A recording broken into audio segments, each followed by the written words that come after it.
glad that you were able to come. I really am, and really thankful for multiple reasons, and also for your financial support for Now Hear This as well through the Innovation Fund.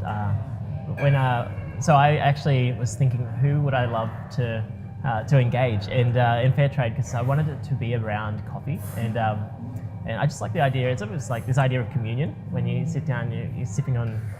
For me, it's very reflective. Yeah, and so it was really nice. Cheers, cheers to that. Yeah. And no, thanks so much again. The way that I tend to start Now Hear This is in a really lovely kind of reflective kind of question, and the question is: do you believe in fate, destiny, luck, or just make it up as you go? I think the world is a combination of all of those things. My mom used to say, she was just a gorgeous woman, be glad you weren't born in Calcutta. And it's true, where you're born and the circumstances you're born into are not something you get to choose. But then what you make of it is often the difference. So I guess I think we all are kind of given a bit of clay, and then we have to figure out what to make of it. And I guess for me, trying to figure out how to make a difference in the world was really the challenge. And it's a daily challenge. You never know quite whether you're having the impact you want, whether you're really achieving what you're hoping will make a difference for something, for the environment, for people. And so I think it's a combination. I do think that people, sometimes I think that destiny's involved just because things happen that you just can't possibly plan. You just think, how did that happen? But I think it's just a combination of all those things, and I think faith helps in whatever form, because when you're trying to do stuff to change something, and they're big changes and changes you might not see in your lifetime, you have to have a kind of tenacity and a sort of perseverance that often is really aided by faith, whatever form it takes. I like that idea of the clay and being molded. It's apart from it being really tactile as well. But my question is around who helps you, or who helped you mold your clay? That's a gorgeous question. Look, I was very lucky. I had a real passion about evolutionary biology and marine biology in particular, and realized that so many decisions about our biosphere, our ecosystems, were being made on economic grounds. And I thought, should I do a second degree, a double degree in economics? And everybody told me I was crazy, except this one guy. All the professors were like, they're like different languages. Why would you need both? Just choose. They kept saying, just choose. And he kept saying, this would be a really amazing way to have two prisms on the world, and they're very different prisms on the world. And he thought it would be a great thing to do. So he had been working with whales up in northern Alaska, and in very difficult environmental and cultural contexts where economics was driving all kinds of difficult things. And so he was a real champion, and I really was grateful for his mentoring in life. Yeah, I like that idea of having an economic prism to view the world, because and we'll pick up on this as well, just I guess the social lens in which you view the world, but then being able to couple that with an economic lens is absolutely critical, I think. Well, in his case, he was unique in that he was also a magnificent sculptor. He sculpted mostly wood, but he did all kinds of sculpting. And my own father was a music teacher and had a passion for music and helping kids to love music. And I actually think there's something also about having that artistic bent, because it enables you to think a bit outside the box on problems that are kind of daily problems. I think it just helps you be a little more creative about it. And he was amazing in both. Yeah. I like that idea of not being defined by what's in front of you, that you can actually kind of create out of it. And music is a great lesson for that. So I like that notion as well around the tenacity. Yeah. And so where do you think your tenacity came from? My mother. Okay. I think she So it was a whole family affair that really kind of... It was amazing. Well, it was a lovely family. It was, I mean, there were 5 kids. My dad just loved his work. You know, not all dads love their work, and my dad just loved his work. And my mom just loved, you know, hanging out with the kids. She also worked. She had to work. But it was just a very loving and very supportive environment. And it was full of really creative... My oldest brother's a composer. My next oldest sister was a singer and then became a sort of healthcare person. The next sister was a ballet dancer who at 40 broke her foot and couldn't dance anymore after an amazing career in dance. And then she became a professor of anthropology. She's now a professor of anthropology in Mexico. And my younger brother works at NASA, so he was a physics and sort of chemistry guy. So it was an interesting family. Really that was graced over that last one. Yeah. He works in NASA. Well, doing amazingly enough, you might be horrified or delighted to hear that NASA has a kind of human survival program, and he's part of a water initiative that they're looking at in terms of human survival. I kind of both found that interesting and then like, oh Christ, really? Have we reached that? That's right. Is this the fallback plan? Yeah. That's a bit daunting, but no, they're all gorgeous people, and so I just feel lucky to have been in a place where I was encouraged to find my own, you know, path and supported to do that. Yeah, I really love that as a foundation, a family foundation. But you also were raised a Quaker as a young person, and you know you've spoken about this in the past around the strong values that come through from having that upbringing. How do you think the Quaker, I guess, upbringing has really put you on this path? I think it's been essential in ways that I had no idea until I really had my own children. I was only 5 when we were really active in the Quaker meeting in Palo Alto, California. And we were active there because they were the hub of the anti-Vietnam War protest. And my parents were both pacifists. My dad had been through 2 wars and was very much, you know, concerned with peace. We had I had an older brother who was about to be drafted, and he was the composer. And we were just very active in the anti-war movement. The Quaker meeting then was, you know, it included people like Joan Baez. I mean, it was the most amazing, and I was only little, you know, but I didn't really think about it again until I worked with Greenpeace. And somehow while I was running campaigns on the Rainbow Warrior and out there kind of, you know, getting sued by BHP, I was told that Greenpeace was actually, the whole concept of bearing witness to try to stop wrongs in the world was actually a Quaker principle, and that Greenpeace was founded by Quakers. And I thought, oh, that's interesting. And then over my life, it kept cropping up until I had kids, and then I wanted to help them have a compass. Yeah, and I remember a short story that you told when we caught up a little while back, the other week actually, around being in Germany, was it? In Bonn, Germany? Yeah. And you walked into another Quaker's house. That's right. It was really funny. We had started attending this yearly meeting that they have because the kids loved it, and my husband, Philip Toyne, was passionate about the silent reflection. If you think about how busy and crazy our lives are, when do we actually stop and just silently reflect on the world, on how we can make a difference in the world? We don't have that time. And so once a week, the Quakers get together and sit in silence together to contemplate how to make the world a better place. And so he loved it. And I was in Germany for my very first board meeting for FairTrade, and thought, oh, well, I'll drop in on the Quaker meeting. Went to meet this family, and realized when I got to dinner that the mother had been a peace negotiator in the Gaza Strip for a decade.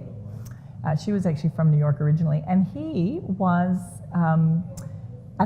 working at FairTrade and had just the week before started to run the FairTrade German office of GEPA, which is the German fair trade organization. But he'd been with FairTrade where I was, and I thought, what's the chances of walking into a place, randomly meeting someone and having their values so completely aligned with what you're doing in the world and what you care about in the world? And I thought at that moment, you know, I'd been Quakers had been kind of part of my life. They were involved in founding Amnesty International and Oxfam, and as I said, Greenpeace. And it kept cropping up, but then all of a sudden I thought, okay, this is it. This really is who I am. Yeah. And I kind of then embraced just the reality of that, which I hadn't really contemplated so deeply before that. But it really hit me. This is my compass. Yeah.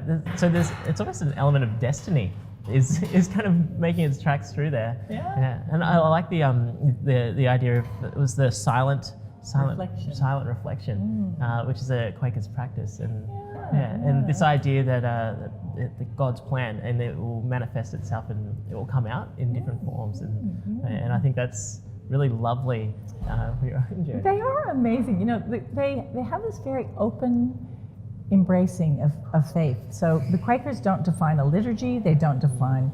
There's a tiny thing that they have, which are the principles. They call them testimonies, and they're sort of guiding ways to live, and they include peace as the fundamental one, simplicity, truth and integrity, community, and now they have one that's called Earth Care, and it's really around how we live in the world to make sure that it's there for future generations. So they're very simple testimonies, but how they live them is actually what is so meaningful. How do you describe yourself? A thinker, doer, or creator? I think I'm at least two of those things. I mean, I think you need to be a thinker before you can really do things. And I think for me, I really try to understand deeply what are the challenges and how to overcome them. And an example of that was that when I was running this campaign on the Rainbow Warrior, and my goal was really at the time to get a whole national marine protected area system. And this was oil drilling in a southern right whale calving ground. And I'm out there on the high seas, and it's all very energetic, and we're kind of saving the world, and we're doing all this stuff. And I literally had a moment out on the high seas where I said, I don't think this is going to change BHP's mind. I don't think our kind of, hitting them in the press, it was fantastic. We were getting front page coverage in The Age. And I thought, and they were fighting back. They were entrenching their position. And I thought, if really what we want is them to understand why southern right whales are important and why they shouldn't be drilling for oil in their calving grounds, this is probably not going to help them come to that conclusion. And it was then that I sort of embarked on my next big adventure, which was trying to build consensus among business and environment groups. Before we go there, I'm really interested in that jump in the change of thinking around what is connecting with BHP to change their behaviour. But for you personally, having been out there and been on the front lines really, as an activist on the Rainbow Warrior. It's dangerous. It's really dangerous. It was really dangerous. Yeah. How did that make you feel as someone who believed in the cause, but didn't necessarily believe in the actions? Well, I did believe in the actions. I mean, I really believed. I believe that Greenpeace has had an amazing impact by bearing witness, that Quaker principle of bearing witness, of showing the world, whether it's nuclear explosions in the Pacific or stopping whaling, or they've had a massive, just by filming this stuff and being out there. My experience was that I was responsible for young lives that were out there who cared passionately about this stuff, and I was responsible to make sure that they got safely home, and that we had an impact. And that was I felt the weight of that responsibility. It wasn't that I disagreed with Greenpeace generally, it's that I realized that we had reached a point, because humanity evolves. I mean, there was a time when we really did we still probably have slavery, we do have slavery, but there was a time when slavery was overtly legal. Yes. And we have managed to kind of improve on a lot of things in the world. And this was one where I thought, the time has come for us to change this conversation, to change this narrative, that probably these guys have kids who care about the environment, they probably love whales, and they probably just haven't thought about what they're doing in the way that I'm thinking about it. So I think it was really around recognizing that there was a new narrative that had to happen in order to get us to the next level, because we could fight it out in the high seas, and we were probably never going to win in the long run because they have way more resources. They have, there's a lot of reasons why and they sued me personally, which was, quite intimidating. But I think, the narrative had to change. We had gotten to a point where that it was time to think about it differently. So I said, I guess I would say then I was thinking deeply, but then I decided to do something different, and that's when I got this opportunity to try to build consensus among warring parties, and that was actually very exciting too. How was it for you actually trying to bring those parties together? Because I understand there was governments, the corporate leaders, there was senators that were all in there that had their own vested interests, and trying to hold that together. How was that for you? It was really one of the hardest things. I was very young, yes, yes. And I was, and this had never been done before. So we didn't have in the world sustainability principles. They came about 10 years later. We had nothing but clay. I mean, literally, there was no path that we could sort of. Later, after I did the White House work, I worked with a group called The Natural Step, which had been a group of scientists in Sweden that came up with really the physical principles of what is sustainable on the planet. And that was an amazing group to work with. But at that time, we didn't know. Sustainability was development that meets the needs of the present without compromising the ability of future generations to meet their own needs. What does that mean? Nobody on this council had any idea. So we had 10 CEOs from the biggest industry sectors. We had 10 CEOs from the environment and social sectors and 5 cabinet secretaries. And none of them knew what we were doing. So, and we had the mission from the president was beautiful. It was to come up with a consensus report on how to make America sustainable. An oxymoron, if I ever heard one. That was a big challenge. So that was under President Clinton, right? Yeah. Wow. And so it came together as a report that went up to President Clinton? It did, and at the end of his first term, it was the crowning jewel in his environmental achievements. He called it, he said he was, of all the things that he had been able to do in that first term, that this was his proudest. And I think that's amazing because it was really hard. I mean, just getting people to agree on anything when their views of the world were so different, and trying to create that common prism so that everyone could see something and agree on some things together was really difficult. So how important for that process to have a champion on the inside? Because I understand Al Gore had been nominated as a running mate, is that? Oh yes, so that's why I joined the campaign actually.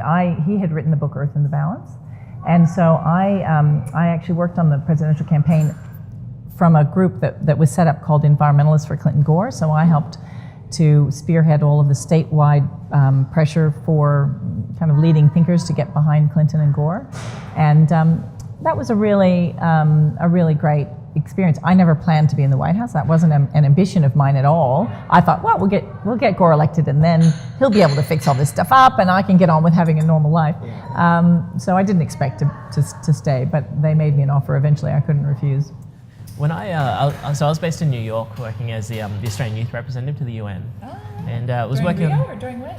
2011. So, yeah, and so that was the 66th session of the UNGA, and I remember we're working on a couple of negotiations, and obviously it's a tough slog. At that time, we'd moved from 192 nations to 193, so South Sudan had been inducted, which is an incredible experience to witness. Amazing, and so I was based across there for the 3 months for the General Assembly, and I remember we finally got the resolutions adopted. So that was the rights of the child, which had a focus on children with disabilities, and then also the impacts on youth of the global financial crisis. So it touched on a bit around the employment, but the school to work or school to further education transitions.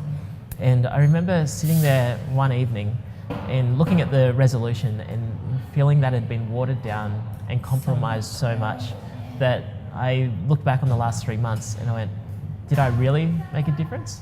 Yeah. Have you, there's always different frustrations that happen when dealing with governments, and amazing things happen at the same time. Did you ever have those kind of moments?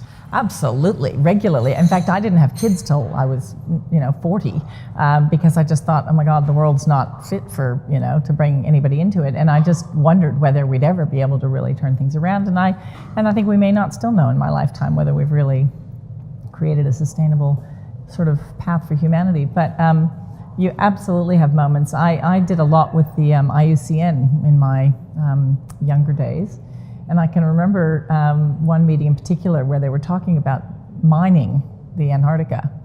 And very fortunately, I had a wonderful housemate that during the IUCN we shared a flat, and Bob Brown was there as well. Really? And he and I were kind of struggling through, what's this mining stuff? How can we kind of begin? I mean, we'd had a whole bunch of countries that had already agreed they were going to mine this and they were going to mine that, and we just knew it was wrong and just tried to kind of do something to change the path. And in the end, because of a million different things, and we would have been a tiny, tiny piece of that, but we tried, I think, to start that conversation there and to really push some resolutions there that started having that different conversation. And eventually, I think it was Keating that actually finally turned Australia's position around, and then the French fell in, and then now we have no mining on Antarctica. And you never know, you just never know what your impact is on some of these big things. It's actually really hard to face a world where you think, oh my God. I mean, in my case, I started with, my whole environmental career started when 3 Mile Island blew up. It was a nuclear power plant. And thinking about the world with nuclear power and what it was going to do in 20,000, I was thinking, how does anybody deal with waste that's going to last for 20,000 years? We are incapable of managing waste that is going to last that long. And so they were big problems and big issues. And I found in the end, after many years, and this was probably about 15 years into a life of this kind of commitment, that if I just did everything I possibly could, then it was all I could do, and then I could sleep really well. And you had to be able to sleep really well in order to, you can't worry about this thing all the time, because then it stops you from being able to do the good things. So I found that if I just decided, that's it, I'm going to give into this, I'm going to do everything I possibly can, then I'm going to sleep well, and if we get there, that's great, and if we don't, I will have done everything. I won't have any regrets. I will know that I did everything I could. So that was partly because I had met this wonderful woman while I was at Greenpeace. She was the first president of the EU. She was a very old lady. I mean, I swear she was probably in her 70s, but to me she looked like 100. Her name was Katrina Fokker, and I think she was Dutch or German. And I remembered looking at her. She was so passionate and empowered and so old. And I remember thinking, I want to be able to have that same ability and not be burnt out. I don't want to be burnt out. I want to be passionate and whole when I'm 80, still, trying to do the best. And I thought, okay, that's what I'm going to try to do. So I hope that's what I can do. How do you maintain that though? Because there is setbacks, but I guess the bit that I'm interested in is around the self-talk. Like, how do you motivate yourself in the mornings, or how do you know that it's a long game, and we all are playing the long game? I saw a picket sign at one of the last climate rallies we had here in Melbourne. Just said, "I can't believe we're still protesting this." I know. I find that sometimes too. I think, oh my God, didn't we sort that out in the 70s? And it is hard when you get to my stage, because I've been doing this for 35 years. I mean, I've been doing this for a long time, and you do sometimes think, my God, really, are we having to start all over? Slavery is one of those things where, I recently saw a documentary called Food Chains, and there is slavery in the US and in Italy in tomatoes in the same way there was in California in the 60s in grapes. We had a big thing with table grapes and the Hispanic community being enslaved, basically. And here we are, and Cesar Chavez was running the fight against that kind of exploitation in the 60s, and now his grandson or something is running it in tomatoes. And I thought, oh my Lord, are we still? It is hard. How do I motivate myself? Well, I think that idea of just knowing that you're doing the best you can, but you do have little wins along the way. Little sparks. Little sparks that do just make you realize that actually you are making a difference. Yeah. And I've had a couple that have just been really funny, and actually I have no idea. I have actually no idea whether what happened really was significant or not, but the way it unfolded made me think, what if? What if? And one of them was when I was at the World Economic Forum. I was working at the White House, and I was one of their young junior, what do they call it, global leaders of tomorrow or something. And it was my first meeting. I was one of only 2 environmentalists at the whole meeting. The other one was a gorgeous man named Lester Brown, who had done all the State of the World reports. He was a couple decades older than me and a really fantastic friend and mentor. And I was sitting looking at my program, and I said, they want me to go to this Captains of the Auto Industry thing. Should I go? And he looked at it and he said, well, I think you better. So I said, oh, all right. So I rocked up to this thing, completely naive, very young, first time at the World Economic Forum, and I'm meeting, it literally is only CEOs of the major global car companies, and all of them are in one room. It's actually quite a small room when you have just the CEOs. Of course, because that would be the global group. Yeah, CEOs, it is the global group of CEOs. So Saab and Toyota and Nissan and I arrive and I sit down and Mr. Toyota's on one side and I don't know, literally, and then they sort of turn to me and ask me to make some remarks. And I'm thinking, oh my God, I'm the lunchtime speaker. And I'm thinking, I have nothing to say about the auto industry. And so I paused for a moment and sort of reflected, and the only thing I could think about to say was Al Gore had brought together the 3 CEOs of the car manufacturing industry in the US for an initiative they called the Clean Car Initiative. And actually, as happened in history, it did nothing. It had no impact, it did nothing.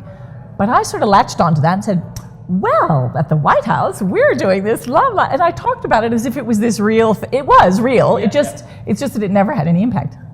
And so I'm chatting on about this great Clean Car Initiative and how we're going to build the next generation of vehicles.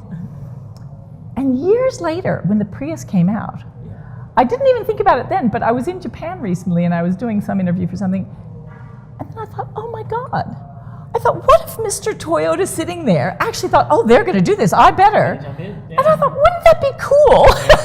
I have no idea. I have absolutely no idea whether that had anything to do with it. But I do, you sort of wonder. You may have planted the idea, or at least threw down the challenge. Well, it threw down a challenge, definitely, because I made it sound way more important than it was because I didn't have anything else to say. But there you go, you're in a situation where you're actually kind of, really challenged and kind of feeling like you're really stuffing up. And maybe something really powerful and good comes out of it. You just don't know. And it's just sort of jumping in, boots and all, and sort of doing the best you can, and you never do know. Yeah. And another time that something like that happened where I was having lunch with a guy named Morris Strong, who was a wonderful mentor, and he had led the first UN conference on the environment in Stockholm in '72, I think it was. And he and I were having lunch, and somehow he mentioned the World Bank appointment, and it was early days in the Clinton administration, and I had just been at a staff meeting in the morning where they were going to appoint Larry Summers. Okay. And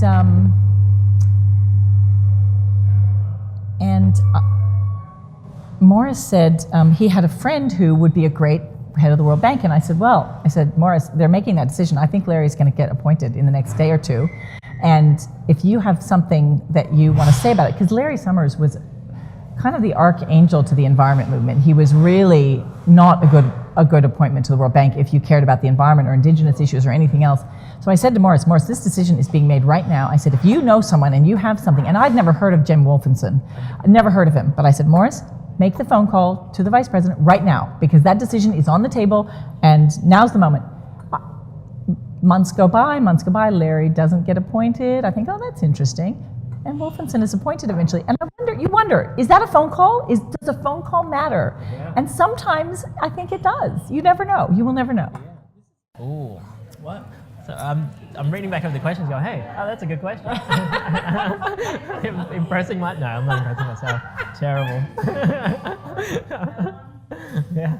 So, because you've had such diverse work and from the front line to working in policy and shifting policy at a local, national and international level, how do you measure your impact at a personal level, but then also in your work? How do you measure your personal impact? I think I just try to do the best I can all the time, and then some stuff pops up as being really successful, and some stuff that you think is going to change the world doesn't quite end up having the outcome that you think it might. So when I was at Greenpeace, the campaign that I was running to create a national marine park system, it had great impact in the media because it was BHP action and other things like that. We also draped fishnets around the Japanese embassy, and we had a lot of fun in those days. You couldn't do that today. Yeah, you probably couldn't do that. No, not even in Australia, I don't think you can. Not anywhere in the world without getting shot at, I think. But so we had a lot of fun with it. But it was actually not for another 25 years that a marine protected area, a broad, comprehensive marine protected area system, was actually established in Australia, and that only happened a couple of years ago. So in that case, back in those days, I thought, we've got all the scientists, we've got the map, we're going to do this is all based on the right information. And I was only at Greenpeace for a few years, and it took another 25 for something like that to actually finally come to pass. So you just never know what is going to, and at the White House, that report only took 4 years. And it was a really successful report, and as I say, the president was really proud of it, but it didn't actually then move into an implementation phase. I went on to lead an organization called The Natural Step in California, and And the White House didn't then have a really strong implementation phase. Yeah. So we had all these wonderful recommendations, 400 experts from around the country and all this stuff that if it had been implemented would have really had this massive impact. Yes. As it was, the report was impactful because it showed a different way of looking at the world. But I had envisioned that it would have much more impact than it actually ended up having. It kind of shows that you need champions at all stages. You do. In the process. You really, that's a great way of putting Does it give you a it. lot of hope seeing a lot of young people that are taking up the banner, taking up the mantle to push the climate movement? It does, it does. I think that young people have always had a strong sense of the impacts for them, and I think that's a really good thing. I think that one of the things that does happen today, though, is that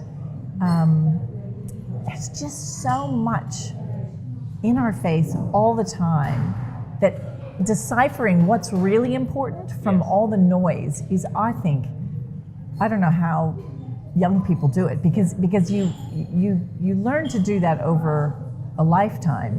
But when you're young, I mean, when I was young, you know, the environment movement was kind of it. You know, we didn't have all this other stuff going on.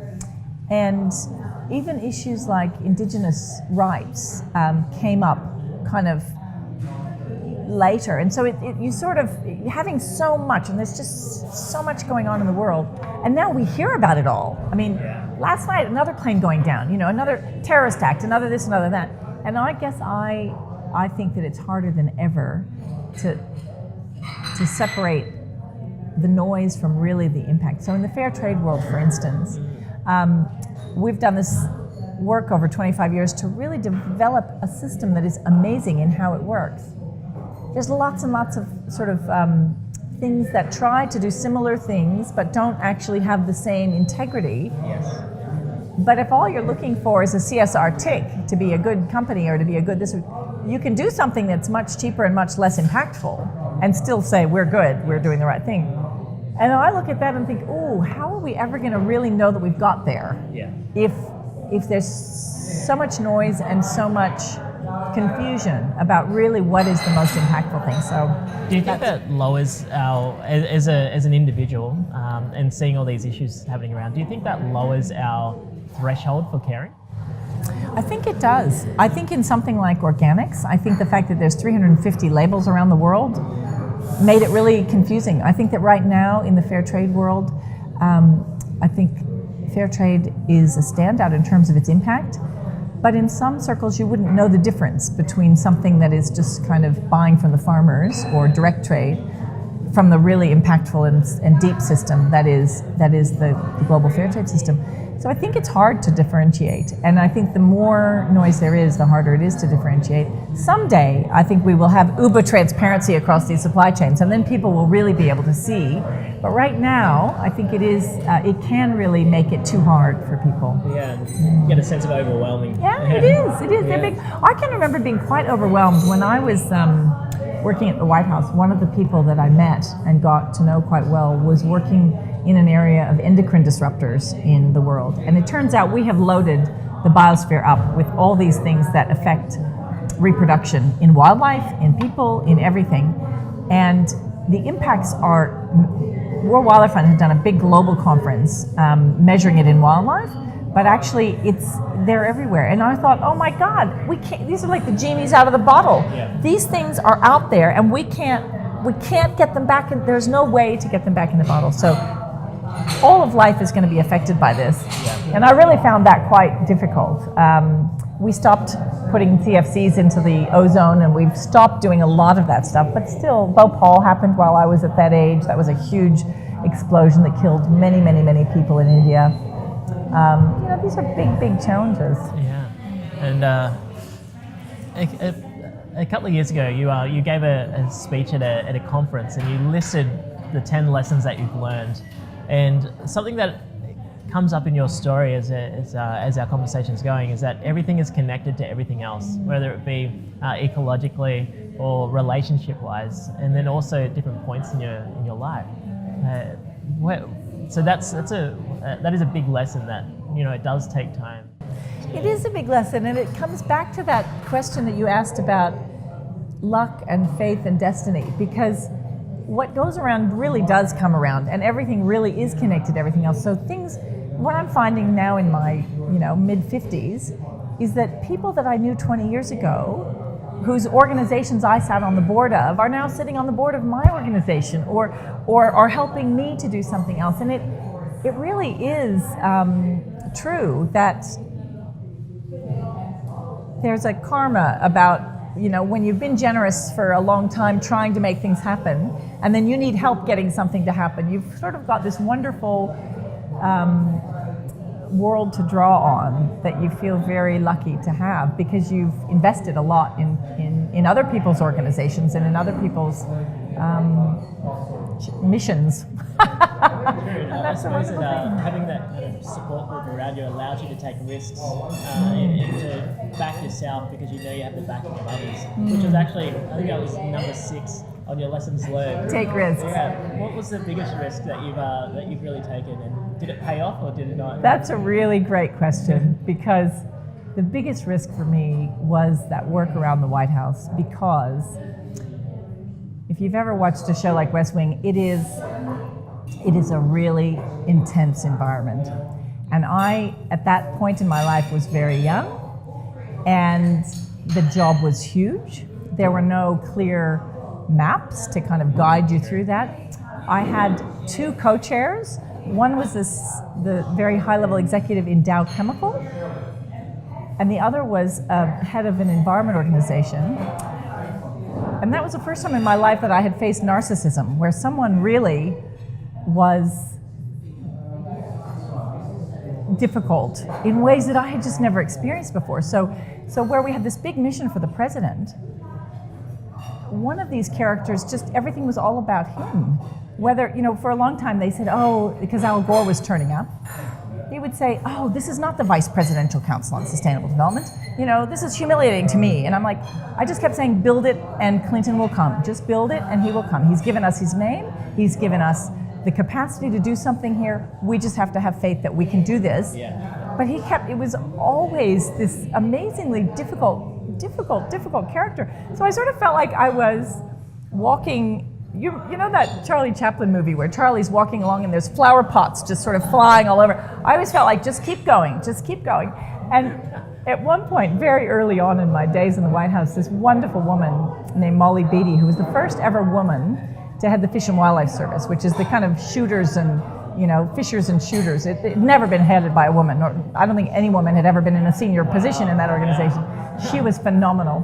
And one day she just came to my office at the White House and she just pinned up this little note on my door. And it said, ancient Chinese proverb, man who says it cannot be done should not interrupt a woman who is doing it. And I just loved her. I kept that on there for the entire 4 years of that term. And because it really was so hard. I mean, every day there was another really major issue. Every day there was somebody who disagreed with something. And we were defining completely new ways of approaching the world. And so we had new language along the way. We really did. And one of the people that helped me enormously was the author Paul Hawken, who had written The Ecology of Commerce. He wrote Natural Capitalism.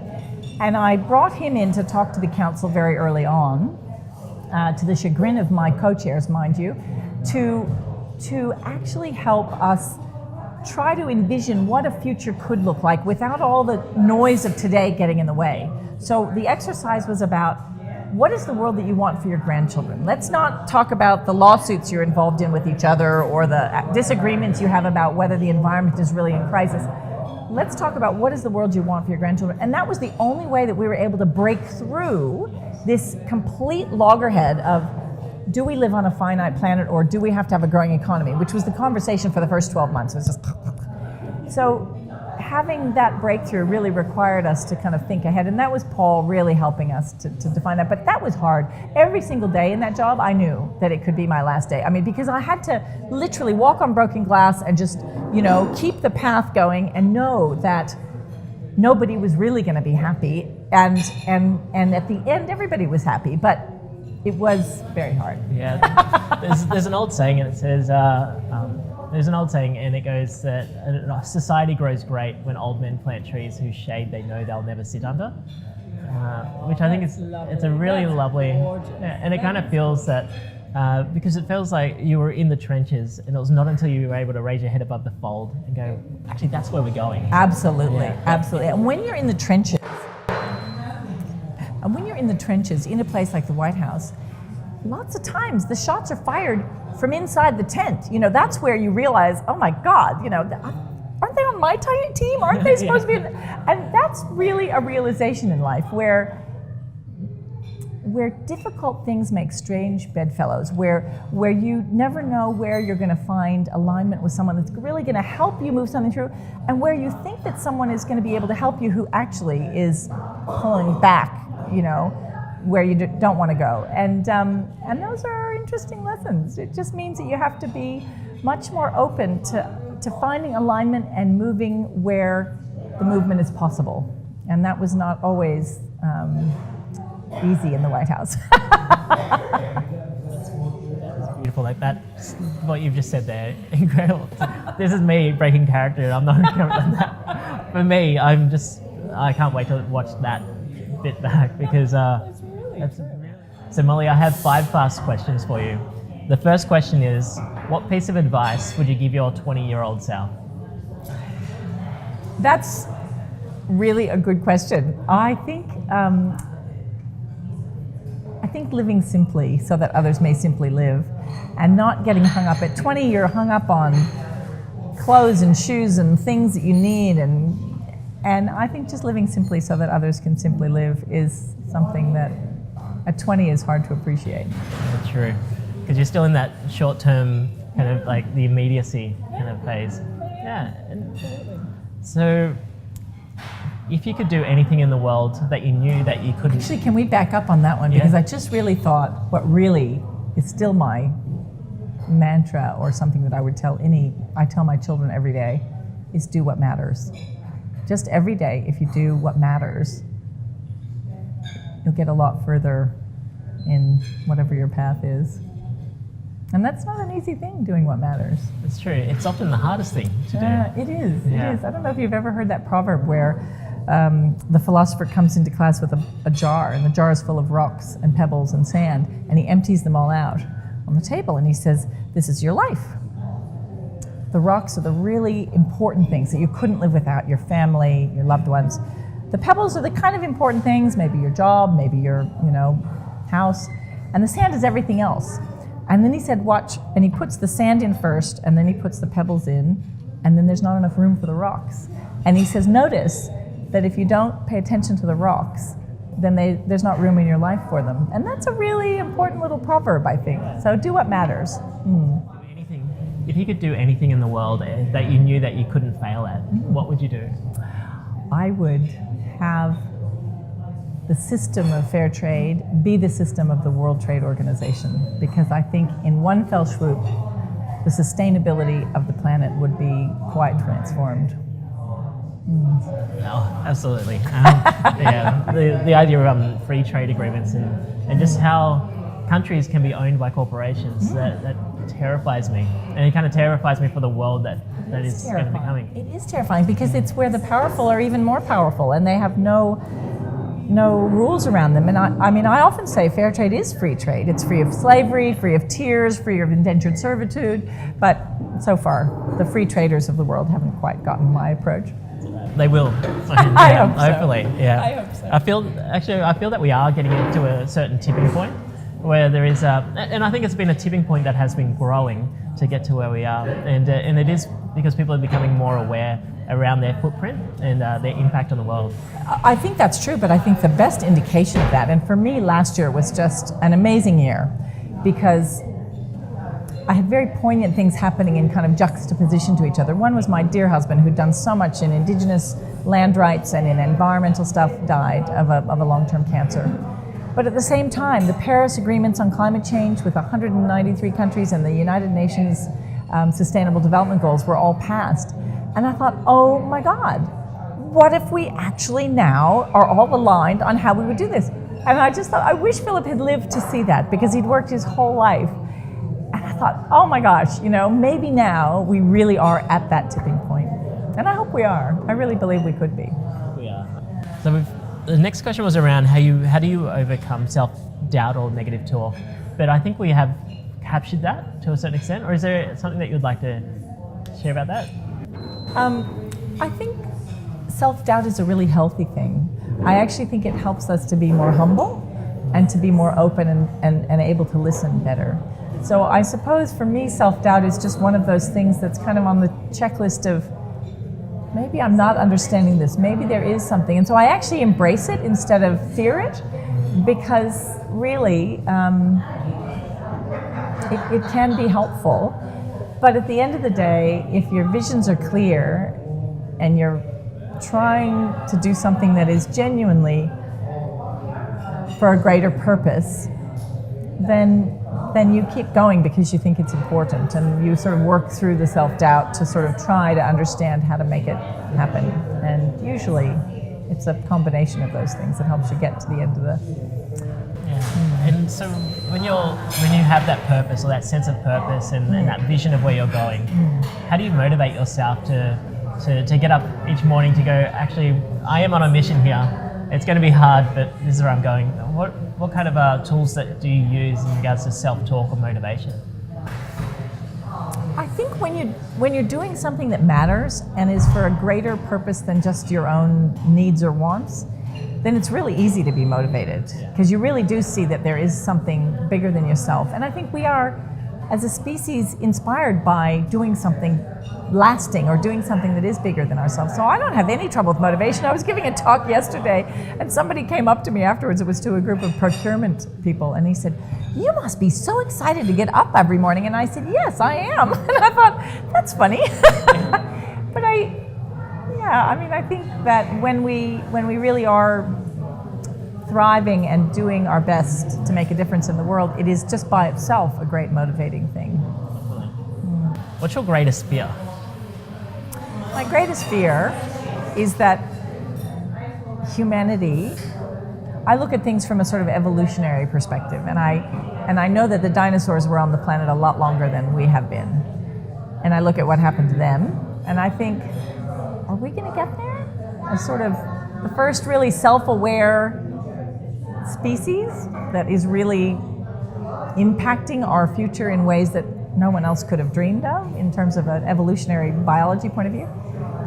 And I just wonder, for my kids in particular, what's the world going to be like? Are we really going to achieve a sustainable footprint on the planet, and are we going to look after each other in an equitable and fair way, or are we going to descend into war and violence and terrorism? And that worries me. True. So channeling the question that you posed to when you were working in the groups around what kind of future do you hope that your grandchildren will inherit? I hope my children will inherit and contribute to a world where the earth is healthy, the biosphere is diverse, and that humanity is able to live in dignified and fair ways, so that everyone has an opportunity to fulfill their potential, whatever that is. That we're not embroiled in wars and in ecological crises and slavery, but that we can really see beyond that, because it's not so hard. You know, the UN once said in a report that it would, in order to feed, clothe, house, provide family planning, health care, dignified work for every living person on the planet, would cost less than something like 0.1% of GDP. And that's what the US spends on pet food and perfume. So when I thought of that, I thought, wow, this is not such a big problem. We could actually organize ourselves differently, and that would give everyone a dignified opportunity to love and enjoy the environment and to be well in the world.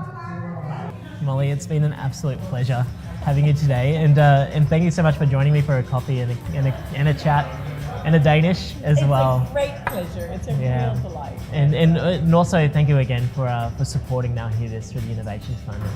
I love what you're doing, and I love the fact that FairTrade can help. So really excellent. Cheers. Cheers.